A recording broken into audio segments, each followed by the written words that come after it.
പ്രകാശൻ ചുനങ്ങാട് എഴുതിയ കുഞ്ഞുണ്ണി മാഷയെക്കുറിച്ചുള്ള ഓർമ്മ പുസ്തകമായ കുഞ്ഞുണ്ണിക്കാലത്തിലെ 15-ാമത്തെ അധ്യായം സിർദി സായി ബാബ. അധ്യായം 15 സിർദി സായി ബാബ. ഔറംഗാബാദിലെത്തുമ്പോൾ 10 മണി. ഹോട്ടലിൽ മുറിയെടുത്തു. പുലർച്ചെ ബസ്സിൽ സിർദിയിലേക്ക്. സിർദിയിലെത്താൻ 9 മണി കഴിയുമെന്ന കണ്ടക്ടർ. വഴിയിലൊരിടത്ത് ബസ് ചായ കുടിക്കാൻ നിന്നു. ചെറിയൊരങ്ങാടി, തകരം മേഞ്ഞ ഷെഡുകൾ. ഹോട്ടലെന്ന് പേരെഴുതി വെച്ച കടയിലേക്ക് ഞങ്ങൾ കയറി ചെന്നു. ഗാനയ്ക്ക് ലിയയ്ക്കാഹേ. കടയിൽ കഴിക്കാനുള്ളത് 2 സാധനം മാത്രം: മഞ്ഞ കളർ ജിലേബിയും പൊക്കവടയും.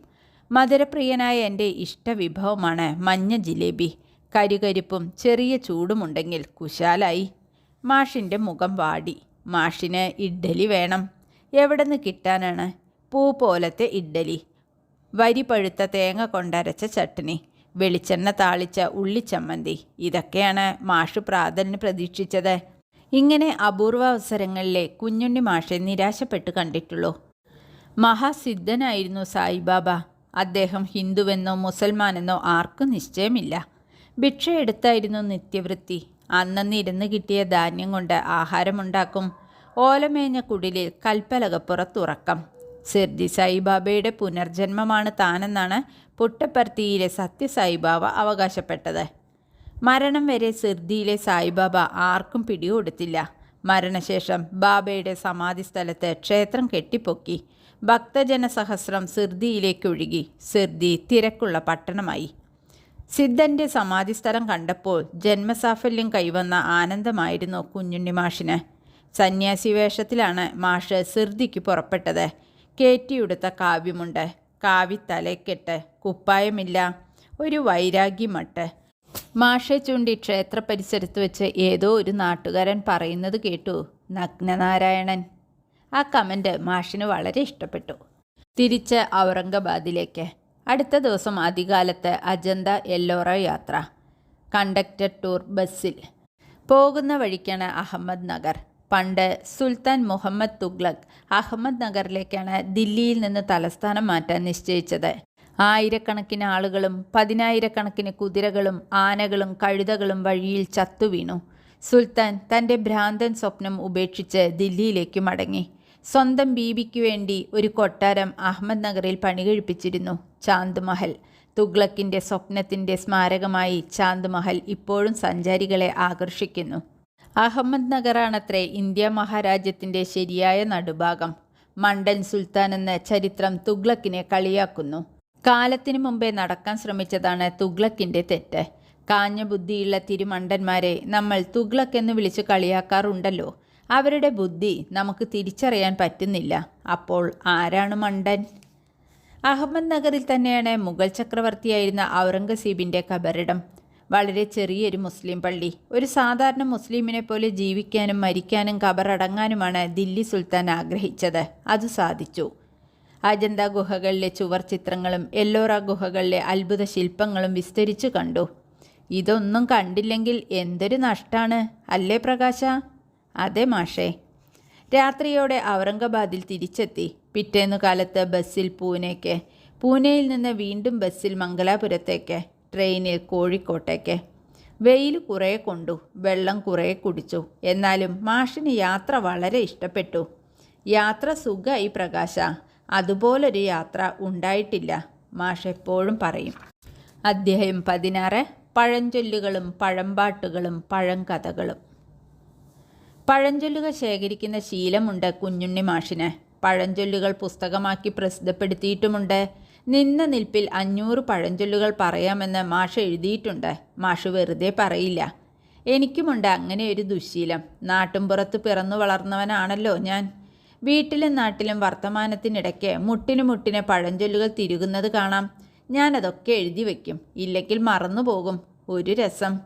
എൻ്റെ നാട്ടിൽ മാത്രം പറഞ്ഞു വരുന്ന പഴഞ്ചൊല്ലുകളുണ്ട്. ഈ ചൊല്ലുകൾ ഞാൻ മാഷോട് പറയും. കുഞ്ചുപണിക്കരുടെ ചാമക്കിഴി പോലെ എന്നൊരു ചൊല്ലുണ്ട് മാഷെ ഞങ്ങളുടെ നാട്ടിൽ. എന്താ കഥ? പറയൂ, കേൾക്കട്ടെ. മുത്തശ്ശി പറഞ്ഞ കഥയാണ്. കഥയല്ല, നടന്നതാണത്രേ. മുത്തശ്ശിയുടെ കുട്ടിക്കാലത്ത് അയൽപ്പക്കത്തൊരു രാശിപ്പണിക്കരുണ്ടായിരുന്നു, ഒരു കുഞ്ചുപണിക്കര്. ജ്യോത്സ്യം കുലത്തൊഴിലാണല്ലോ രാശിപ്പണിക്കന്മാർക്ക്. ഇന്നത്തെ പോലെ വരുമാനമൊന്നുമില്ല ജ്യോത്സ്യന്മാർക്ക്. 28 ഏകാദശിയും 2 പഷ്ണിയും. അങ്ങനെയാണ് കുഞ്ചുപണിക്കരുടെ കുടുംബം കഴിഞ്ഞുകൂടുന്നത്. 4-5 നാഴിക ദൂരെ അമ്പലപ്പാറ എന്ന ദേശത്തേക്ക് പണിക്കരെ രാശി വയ്ക്കാൻ വിളിച്ചുകൊണ്ടുപോയി. ദക്ഷിണയായി കിട്ടിയത് ഇടങ്ങഴി ചാമയും ഒരു മത്തങ്ങയും. ചാമ കിഴികെട്ടി കക്ഷത്തു വെച്ചു, മത്തങ്ങ തോളത്തും. പാതി വഴി വന്നപ്പോൾ പണിക്കർക്ക് മൂത്രശങ്ക. മത്തങ്ങയും ചാമക്കിഴിയും താഴെ വെച്ചു. കാര്യം സാധിച്ച് എണീറ്റ് പോരുമ്പോൾ ചാമക്കിഴി എടുക്കാൻ മറന്നു. കുറേ ദൂരം പോന്നു കഴിഞ്ഞപ്പോഴാണ് ചാമക്കിഴിയുടെ കാര്യം ഓർമ്മ വന്നത്.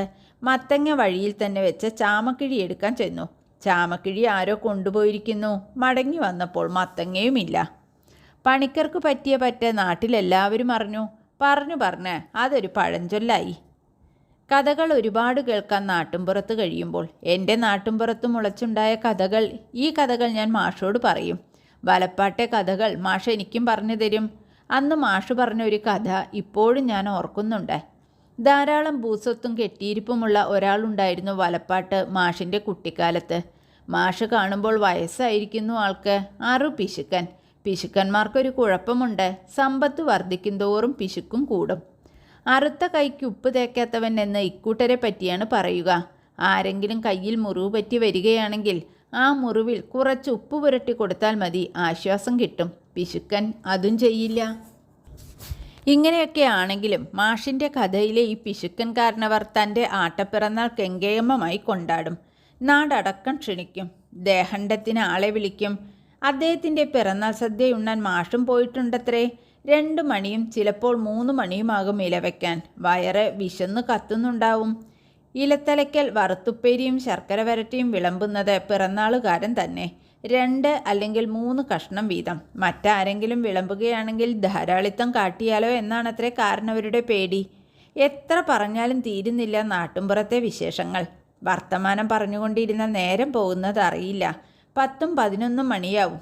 അപ്പോഴേക്കും മാഷിന് കുറേശ്ശെ ഉറക്കം വന്നു തുടങ്ങും. ഞാൻ ലോഡ്ജിലേക്ക് മടങ്ങും. അന്നൊരിക്കൽ മാഷ് എനിക്ക് പറഞ്ഞു തന്ന ഒരു പഴഞ്ചൊല്ല് ഞാൻ ഇപ്പോഴും ഓർമ്മിക്കുന്നുണ്ട്. പലരെയും ഉപദേശിക്കാറുമുണ്ട്. തന്നോളം പോന്ന മകനെ തന്നെപ്പോലെ വിചാരിച്ചില്ലെങ്കിൽ അച്ഛനും ഉണ്ട് മീശ, എനിക്കും ഉണ്ട് മീശ. അച്ഛൻ അച്ഛൻ്റെ ഭാര്യയുടെ കാര്യം, എനിക്ക് എൻ്റെ ഭാര്യയുടെ കാര്യം. കേരള നാട്ടിൽ അങ്ങോളം ഇങ്ങോളം പാടിക്കേട്ടിരുന്ന പഴമ്പാട്ടുകൾ തേടിപ്പിടിക്കാനും എഴുതി വയ്ക്കാനും വലിയ ഉത്സാഹമാണ് മാഷിന്. താരാട്ടുപാട്ടുകൾ, ഓണപ്പാട്ടുകൾ, കൃഷിപ്പാട്ടുകൾ, കുസൃതിപ്പാട്ടുകൾ തുടങ്ങി ഒട്ടേറെ നാടൻ പാട്ടുകൾ മാഷിൻ്റെ ഈടുവെപ്പിലുണ്ട്. പഴങ്കവിതകളെന്നും നാടൻ കുട്ടിക്കവിതകളെന്നും പേരിൽ 2 പുസ്തകങ്ങളും മാഷ് പ്രസിദ്ധപ്പെടുത്തിയിട്ടുണ്ട്. അധ്യായം 17. വാലുമുറിഞ്ഞ കുറുക്കൻ. നീണ്ട 5 വർഷമാണ് ഞങ്ങൾ കൂടിക്കഴിഞ്ഞത്. എനിക്ക് കുഞ്ഞുണ്ണി മാഷ് കൂട്ട്, മാഷിന് ഞാൻ കൂട്ട്. 82 മെയ് മാസത്തിൽ മാഷ് പെൻഷൻ പറ്റി. പിന്നെയും 2 വർഷം കൂടി മാഷ് ആശ്രമത്തിലുണ്ടായിരുന്നു എന്നാണ് എൻ്റെ ഓർമ്മ. വലപ്പാട്ടെ വീടുപണി കഴിഞ്ഞിട്ടുണ്ടാവില്ല. മറ്റെന്തെങ്കിലും കാരണവും കാണും. ഉറപ്പിച്ചെനിക്ക് പറയാൻ വയ്യ. 83 ജനുവരിയിൽ ഓഫീസർ പ്രൊമോഷൻ വാങ്ങി വാലുമുറിഞ്ഞ കുറുക്കനായി ഞാൻ കോഴിക്കോട് വിട്ടിരുന്നു. വിശാലമായ അതിയാരത്ത് തറവാട്ട് വളപ്പിൽ മാഷിൻ്റെ വീട് പണിയാൻ തുടങ്ങിയിട്ട് കാലം കുറച്ചായി. വീടുപണിയുടെ ബുദ്ധിമുട്ടുകളും കഷ്ടപ്പാടുകളും മാഷ് വിസ്തരിക്കാറുമുണ്ട്. ബുദ്ധിമുട്ടുകളും കഷ്ടപ്പാടുകളും മാഷിനല്ല, അനിയനായ രാമൻ നായർക്കാണ്. എഞ്ചിനീയർ ആണല്ലോ അനിയൻ. വീടുപണിയുടെ പിരിമുറുക്കങ്ങളൊന്നും മാഷിന് പറഞ്ഞിട്ടുള്ളതല്ല. അപ്പോൾ ആവശ്യമായ പണം അനിയനെ ഏൽപ്പിക്കണം. അതും ഒരു ബുദ്ധിമുട്ടാണല്ലോ. മാഷിൻ്റെ സങ്കല്പത്തിലുള്ള വീടല്ല അനിയൻ പണിയുന്നത്. 4 ചുറ്റും കോലായുള്ള പുല്ലുമേഞ്ഞ വീട്, തുളസിത്തറ. എന്നോ പൊളിച്ചു കളഞ്ഞ തറവാട് വീടാണ് മാഷിൻ്റെ മനസ്സിൽ. 2 അനിയത്തിമാരും പെൻഷൻ പറ്റി ഈ വീട്ടിലേക്കാണ് വരുന്നത്. 3 പേരുടെയും പേരിലുള്ള സ്ഥലത്താണ് വീട് വയ്ക്കുന്നത്. സ്ത്രീകൾക്കും താമസിക്കാനുള്ളതല്ലേ, സുരക്ഷ നോക്കണ്ടേ. കോൺക്രീറ്റ് വീടാണ്. എന്നാലും ചില വിട്ടുവീഴ്ചകൾക്ക് അനിയൻ തയ്യാറായി. വലിയ ഉമ്മറക്കോലായ, വിശാലമായ തളം, കിടപ്പുമുറികൾക്ക് മരത്തിൽ പണിത മേൽത്തട്ട്. മാഷ് വലപ്പാട്ട് താമസമാക്കിയ ശേഷമാണ് ഞാൻ വീട് കാണുന്നത്. അപ്പോഴേക്കും മാഷ് വീട് ഇഷ്ടപ്പെട്ടു തുടങ്ങിയിരുന്നു. പടിഞ്ഞാട്ട് മുഖം, പഞ്ചായത്ത് റോഡ് മുന്നിൽ, തെക്ക് കുടുംബക്ഷേത്രം. ഭാഗം കഴിഞ്ഞെങ്കിലും തറവാട്ട് വളപ്പ് ആരും വേലി കെട്ടി തിരിച്ചിട്ടില്ല. ആണും പെണ്ണുമായി ധാരാളം മരുമക്കളും അവരുടെ മക്കളും എല്ലാവരും അവരവർക്ക് വീതം വെച്ച് കിട്ടിയ സ്ഥലത്ത് വീട് വെച്ചിരിക്കുന്നു. തറവാട് വീടില്ലെങ്കിലും തറവാട്ട് വളപ്പിലാണ് എല്ലാവരും താമസം. കോഴിക്കോട്ട് നിന്ന് ഞാൻ ചെന്നുപെട്ടത് കർണാടകയിൽ. ബെൽഗാം, ബിജാപ്പൂർ, കുടക്, അങ്ങനെ ഒരു കറക്കം. 3 വർഷത്തെ വനവാസം കഴിഞ്ഞ് മടങ്ങിയെത്തിയത് ആലപ്പുഴയിൽ. വനവാസത്തിന് മുമ്പേ ഞാൻ വിവാഹിതനായിരുന്നു. ശ്രീമതിക്ക് പോസ്റ്റ് ഓഫീസിൽ ജോലി. പാണ്ഡവരുടെ വനവാസക്കാലത്ത് അമ്മ കുന്തിയും ഭാര്യ പാഞ്ചാലിയും അവരോടൊപ്പം പോയി. അതുകൊണ്ട് തന്നെ എന്തെല്ലാം ദുരിതങ്ങൾ. ഉള്ള ജോലി കളഞ്ഞ കണവനൊപ്പം പോകാനാണ് പരിപാടിയെങ്കിൽ കുഴഞ്ഞത് തന്നെ.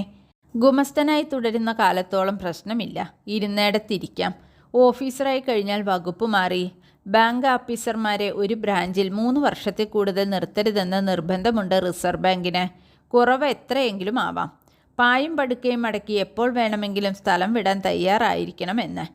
ഞാൻ ആലപ്പുഴയിൽ നിന്ന് പാലക്കാട്ടെത്തി. അവിടുന്ന് തൃശ്ശൂര്, ഗുരുവായൂര്, കോഴിക്കോട്, നെന്മാറ, കാഞ്ഞിരപ്പുഴ, തൃത്താല, തലശ്ശേരി, പത്തനംതിട്ട വഴി വീണ്ടും പാലക്കാട്. 15 വർഷത്തിനിടെ 10 ട്രാൻസ്ഫർ. അതിനിടെ തോളിലെ നക്ഷത്രങ്ങളുടെ എണ്ണം കൂടി. സാധാ ഓഫീസറായിരുന്ന ഞാൻ സീനിയർ മാനേജറുടെ ഗ്രേഡിലെത്തി. എന്നെപ്പറ്റി എഴുതാനല്ലല്ലോ പേനയെടുത്തത്. അത് വേറൊരവസരത്തിലാവാം. ബീജാപ്പൂരോ ആലപ്പുഴയോ പത്തനംതിട്ടയോ പാലക്കാടോ എവിടെയാണെങ്കിലും ഞാൻ മാസത്തിലൊരിക്കലെങ്കിലും വീട്ടിലെത്തി. 3 മാസം കൂടുമ്പോൾ വലപ്പാട്ടേക്ക് ബസ് കയറി. ഞാൻ വരുന്നുണ്ടെന്ന് മാഷെ വിളിച്ച് പറഞ്ഞിട്ടുണ്ടാവും. മാഷ് കാത്തിരിക്കും. ഞങ്ങൾ കുറേ നേരം വർത്തമാനം പറഞ്ഞിരിക്കും. ഉച്ചയൂണ് മാഷിൻ്റെ കൂടെ. ചിലപ്പോൾ കോഴിക്കോട്ട് നിന്ന് ആബിദും കൂടെ വരും. ആബിദ് ഇപ്പോഴും കോഴിക്കോട്ട് തന്നെ. നമ്പൂരി ഭാഷയിൽ പറഞ്ഞാൽ സമർത്ഥൻ. പ്രമോഷൻ ടെസ്റ്റിന് ഒരിക്കലും പോയില്ല. കാലുവെന്ത നായിനെപ്പോലെ ഞാൻ ഓടിക്കൊണ്ടിരിക്കുന്നത് കണ്ട് ആബിദ് ഉള്ളാലെ ചിരിക്കുന്നുണ്ടാവും. പ്രകാശൻ ചുനങ്ങാടിൻ്റെ കുഞ്ഞുണ്ണിക്കാലം എന്ന പുസ്തകത്തിലെ 17-ാമത്തെ അധ്യായം വാലുമുറിഞ്ഞ കുറുക്കൻ ഇവിടെ അവസാനിക്കുന്നു. നന്ദി.